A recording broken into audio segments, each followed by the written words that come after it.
Quando a lama virou pedra e Mandacaru secou. Lama? Lama significa chão molhado.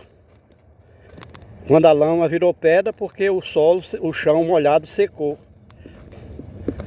E a gente caminha aqui nessa mata secundária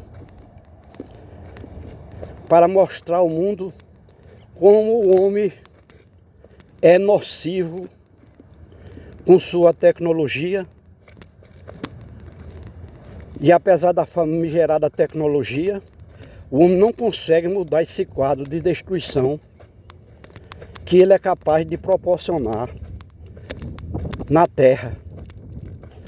Chegamos aqui nesse desmatamento, nós estamos vendo o cardeiro. Mandacaru secou, esse aqui secou mesmo, com fogo. O fogo realmente é um agente de destruição, não tem como manter vida onde tem fogo.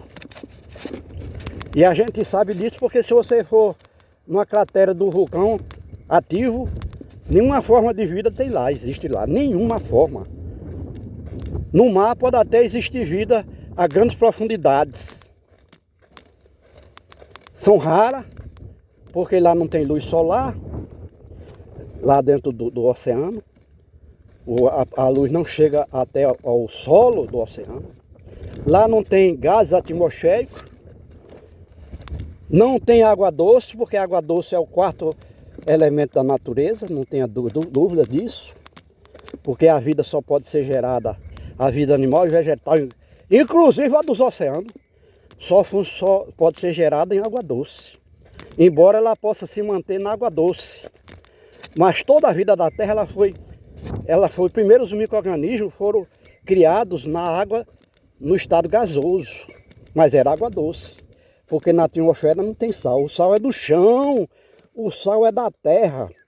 O nitrato de sódio, o cloreto de sódio, tudo é gerado na terra, porque na atmosfera não tem. Mas no mar a água é salgada. E é salgada porque foi levada daqui, pela água da chuva. Então o sal foi gerado e o sal foi arrastado pela água da chuva para os rios, riachos. E lá no oceano formou a água salgada, que não é apenas o cloreto de sódio, não é apenas cloro e sódio que se uniram, existe pelo menos 80 elementos químicos lá nos oceanos que compõem a água. Portanto, não é água, é uma sopa. A única água que existe na Terra é água doce no estado líquido, que vem das chuvas. Porque o número de elementos lá na água da chuva é insignificante se comparado aos elementos no chão. De modo que quando a água se choca com o chão, vai associando esses elementos e vai criando esses gases, esses ácidos, esse tipo de substâncias que não existe na atmosfera. Porque a água vem da nuvem e a nuvem foi formada na atmosfera no estado gasoso. Depois a temperatura permitiu que a água se condensasse, formasse nuvem. Então os primeiros seres vivos foram criados na água, no estado gasoso, mas é água doce. Ou seja, é água que não tem sal. Nós falamos doce porque ao nosso paladar existe uma água que tem sal, tem sabor de sal. E o sal só existe porque essa água vem do chão. Se a gente olhar o rol da água mineral nos garrafões, vai ver a quantidade de minerais que não existe na água da chuva. Aí alguém diz, é boa, aquela água é boa, a tal da água mineral. Existem medicamentos que são feitos com minerais. E se você tomar um medicamento com água mineral, aquela água vai alterar a composição do medicamento e ele não vai fazer efeito. Eu estou dando um pouco de exemplo porque a gente precisa mostrar isso aqui. A gente anda mais ou menos 1 hora dentro dessa vegetação nativa, só vê a planta jurema. A quantidade de folhas que ela jogou aqui no chão. A gente vê que tem uma jurema para cada 2 metros quadrados. E aqui a gente vê que Jurema, ela é uma árvore de grande porte, e aqui ela não é uma árvore de grande porte. Porque isso aqui é secundário. Essa Jurema que está aqui só surgiu aqui depois que a terra foi destruída. Ela existia naturalmente, só que junto com mais 300 espécies de árvores e arbustos. E hoje ela está predominantemente aqui, porque foi o homem mantendo esse terreno aberto para os campos de lavoura e de pastagem do gado durante centenas de anos, não vamos dizer milhares, porque o homem está aqui. O Brasil foi descoberto em 1500, no ano 1500, e o homem chegou aqui lá pelo século 17, depois que fugiu do mar, seja do litoral, porque o português colonizador era tipo caranguejo, só podia viver junto do mar, e aqui no Nordeste não foi diferente. Isso aqui, esse túmulo, é chamado de carvoeira. Então o homem cava um buraco no chão, corta a jurema aqui ao redor, enche o buraco com lenha, depois bota pegar esse pedaço de zinco, de Flandres, em cima do monte de jurema, amontoado, e bota terra e deixa apenas um suspiro aqui de um lado e outro suspiro do outro, por onde o vento entra e por onde o vento sai, levando a fumaça, no caso o carbono incinerado da lenha. Aqui o fogo não foi suficiente para transformar a lenha em carvão. Deve ter havido, vamos dizer assim, uma fuga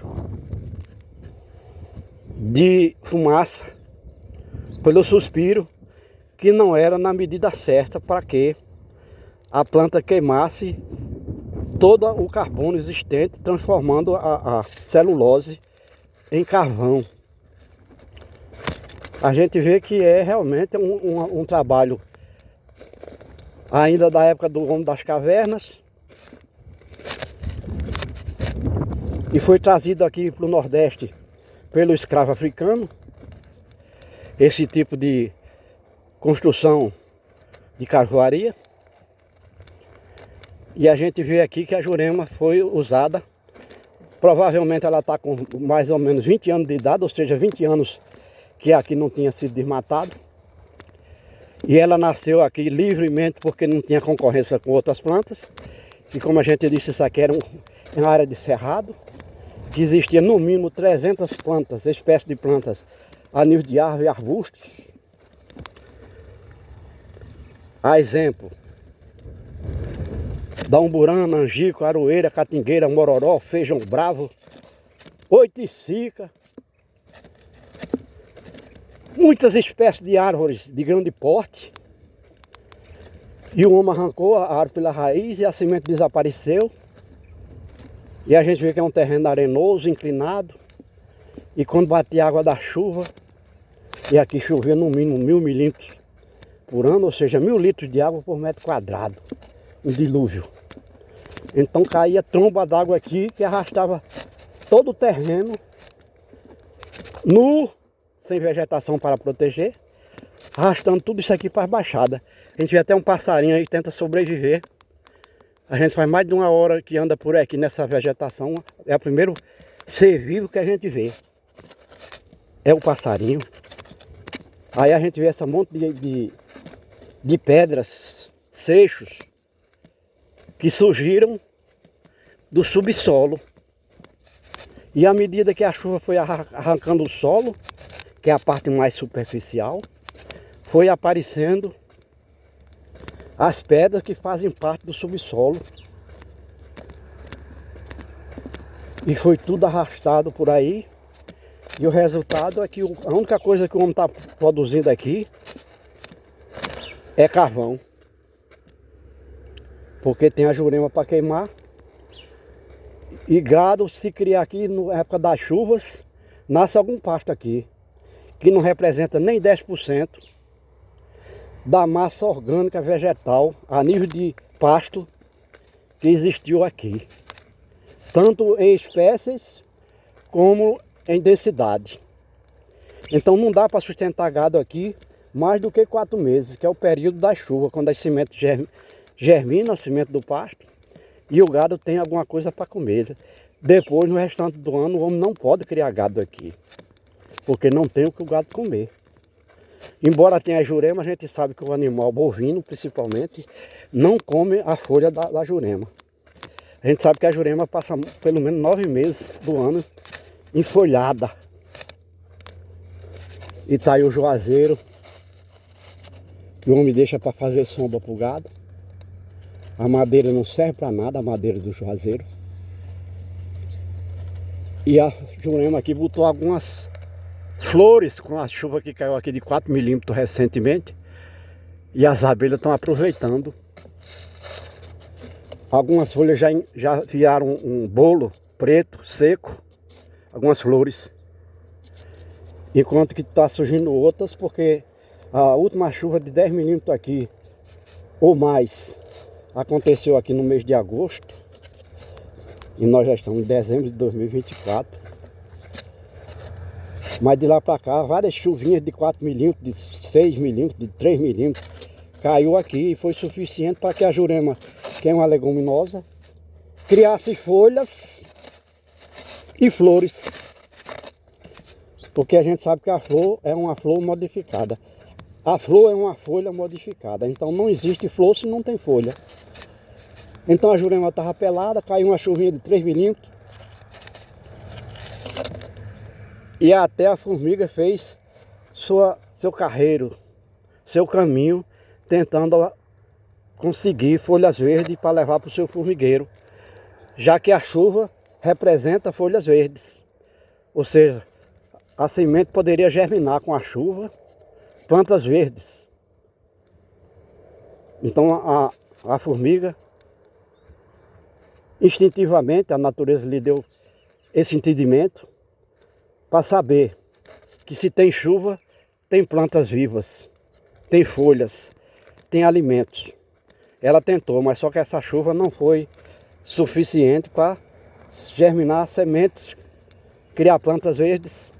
E o resultado é que a formiga desistiu do seu processo de buscar folhas verdes. Certamente o formigueiro vai morrer. Porque se não tem alimento, não tem alimento.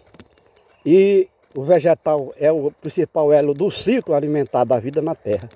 Se não tem alimento, o animal não vive. Se não tem plantas verdes, com todos os seus elementos do corpo servindo de alimento para todas as espécies de vegetais, de animais, certamente não tem animais que suporte, que possa viver, como é o caso também do inseto, a formiga. E aqui a gente vê uma vasilha que o homem botou aqui, é um chamado orelhão telefone. Uma concha que se botava no telefone para poder o homem fazer, jogar seu verbo pelos fios na época, né? Telefone com fio. E aí é a concha do chamado orelhão que o homem aproveitou depois que desapareceu esse processo, esse tipo de sistema de comunicação, telefone com fio. Hoje é tudo através das ondas artesianas da internet. Então tá aí o telefone, o homem usando como depósito para botar alimento para o seu gado. Mas como não tem o gado e também não tem o alimento, ficou aí esse símbolo das comunicações, não só no Brasil, mas em todo o mundo,